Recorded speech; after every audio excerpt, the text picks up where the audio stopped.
એ જ અમારી શાન છે, એટલે તો મારો ભારત મહાન છે. સુપ્રભાત. મારું નામ પ્રજાપતિ સંજના છે.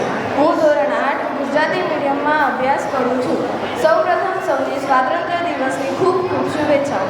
આજે આપણો સ્વાતંત્ર્ય દિવસ છે, 15મી ઓગસ્ટ, એટલે આપણો સ્વાતંત્ર્ય દિવસ. આજે હું તમને તેના વિશે કંઈ કહીશ. 15મી ઓગસ્ટ આપણો સ્વાતંત્ર્ય દિવસ સેંકડો વર્ષોની ગુલામીથી આઝાદ થવાનો પવિત્ર તહેવાર. આઝાદી અપાવનાર સ્વાતંત્ર્યવીર અને ક્રાંતિકારીઓને અંજલિ આપવાનો દિવસ.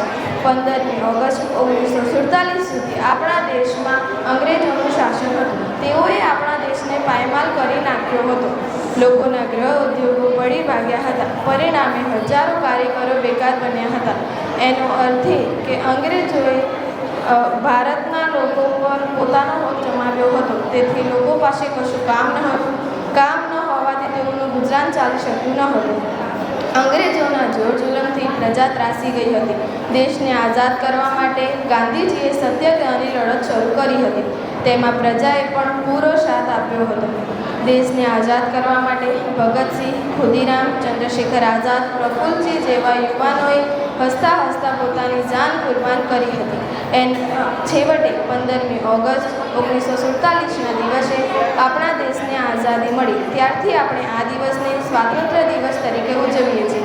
ના રાજા કી ન રાની કી, ये असर कहानी कुर्बानी की.